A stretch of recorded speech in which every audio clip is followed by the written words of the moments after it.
ജമാഅത്തെ ഇസ്ലാമി യഥാർത്ഥത്തിൽ ഇങ്ങനെ നടന്നു കയറി വന്നതൊന്നുമല്ല. കൃത്യമായ ആസൂത്രണത്തോടു കൂടിയാണ് UDF-ൽ പ്രവേശിച്ചത് എന്നറിയാൻ നമ്മൾ പാഴൂർപ്പടി വഴിയൊന്നും പോകണ്ടല്ലോ. ഗഫൂർ, നമ്മളെ സംബന്ധിച്ചിടത്തോളം ജമാഅത്തെ ഇസ്ലാമിയുടെ ദീർഘകാലമായ രാഷ്ട്രീയം നമുക്ക് അറിയാവുന്നതാണ്. അവർ കൃത്യമായ ഒരു മാധ്യമ സ്ഥാപനം തുടങ്ങുന്നു, മാധ്യമം എന്ന. തുടർന്ന് അതിൻ്റെ അവാന്തര വിഭാഗങ്ങൾ ഉണ്ടാകുന്നു, ടെലിവിഷനും ഓൺലൈനുമായിട്ടുള്ള അവാന്തര വിഭാഗങ്ങൾ ഉണ്ടാകുന്നു.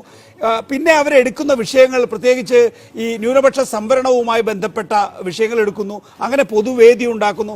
കൃത്യമായി ഞങ്ങളെ അവഗണിക്കാൻ കഴിയില്ല എന്നുള്ള നിലയിലേക്ക് ശക്തി വ്യാപിപ്പിച്ചതിന് ശേഷം UDF-നെ അങ്ങോട്ടേക്ക് കൊണ്ടുവരികയല്ലേ.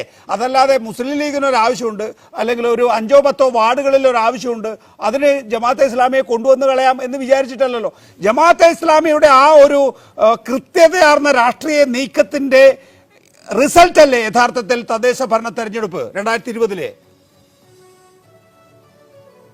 അതെ, ഒരു തർക്കവും വേണ്ടല്ലോ. ഞാൻ വേറെ കാര്യം കൂടെ പറഞ്ഞുതരാം. ഏറ്റവും ബുദ്ധിപരമായിട്ട് പ്രവർത്തിക്കുന്ന സംഘടന മുസ്ലിം സമുദായത്തിൽ മാധ്യമം, പത്രമായാലും മീഡിയ വണ്ണമായാലൊക്കെ ജമാഅത്തുകാരാണ്. അവരെ പഠിക്കുള്ളൂ. പിന്നെ ഞങ്ങളമാര് കുറച്ച് ആൾക്കാരൊക്കെ പഠിക്കും. ബാക്കിയുള്ളത് അങ്ങനെ കാര്യങ്ങളൊന്നും പഠിക്കുന്നില്ല.